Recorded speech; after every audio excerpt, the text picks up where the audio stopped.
In this video, I'm going to show you how to make snowflake ornaments using Spellbinder's Fleur de Lis Shapeability Pendant.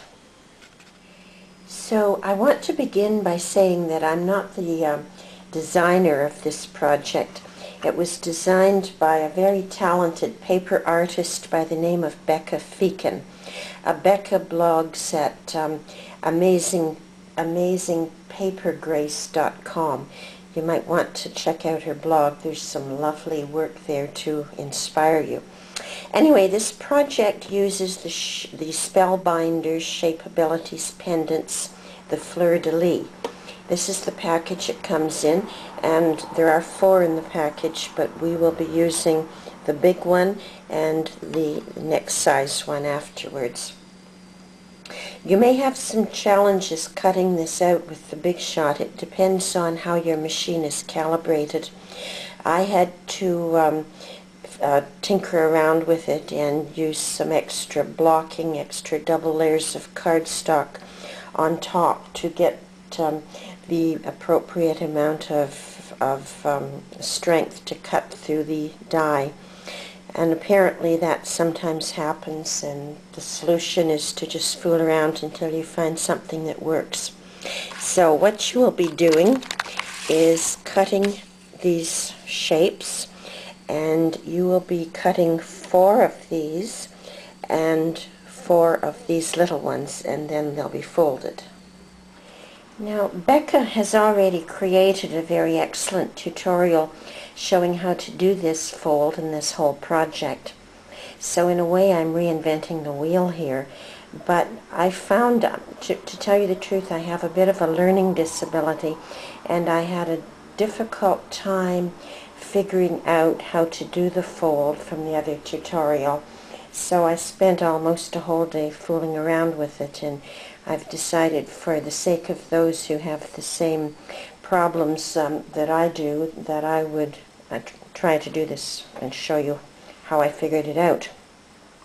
Anyway, this is a scrap one, but I've drawn lines where the folds would be, and there's a total of 6 lines crossing, and the first one would be right across here, and the other one would be up and down, so it comes in between those 2, and then the other ones, the other 4, are diagonals from the tip of this little thing here, going through the center and to the tip of that one on that side. So you could at this point pause the camera and just take a good look at how that fold will be done. Now, when it comes time to make the fold, you could draw those lines on it, but there's a chance they'll show up afterwards. I did that with my first project, and it wasn't too bad. But the other way, this is one that I've folded. The other way would be to put a tiny dot in the middle. Now, if your cardstock has a back and a front, this would be the front, and this side is the back, so you'd be folding towards you with the front in here. So I would draw a tiny dot right in the middle, and then make my folds, making sure that everyone goes through the middle. And as far as these go, they're quite simple. All you have to do is fold them that way. But these other ones are the difficulty. So what I did was I put a ruler here and a ruler through there, making sure that it went right, making sure that it went right through the middle, and folded it that way. You could also, of course, use a score pad if you have one. I don't, but I'm sure that would work quite well also. So when your folding is done, the next step is to make a cut right up the middle like that. Just cut up like that. Then pinch up your folds. You have these 3 folds, which should be mountain folds. You're looking at them from the right side. So you would have 3 mountain folds. And then turn it over and glue these folds together. Glue dots work extremely well for that.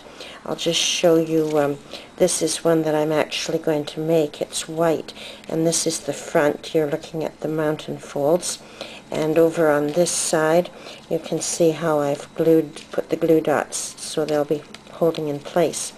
And these little flaps at the end fold upwards towards yourself. Now you glue your two snowflakes together.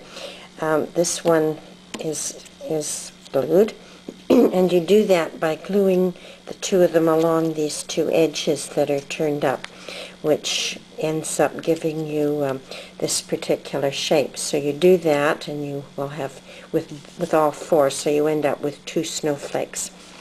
Now to mount this, I'm going to mount it on an empty ribbon spool. To do this, you could leave some ribbon in there and glue it down, or you could use paper. This is paper. Cover this side with paper, and just leave this one naked for a minute. I'll show you what to do with it later. If you don't have a ribbon spool or don't want to use it, you could substitute by cutting two circles out of cardstock, like a cornflakes box or something like that. Use two circles, cover them with paper, and glue them together with some mounting tape in the middle to get some depth here, and that will work quite nicely as well. Now your next step could be to glue your ribbon in place. You leave a loop at the top as long as you want, and cut it off, tapering down here at whatever length you want. Following that, put your second round circle over top of paper. Second round circle of paper over top, and glue that in place. And then finally glue your white snowflakes in place. Now the next step is to make the small Fleur de Lis to go in the center.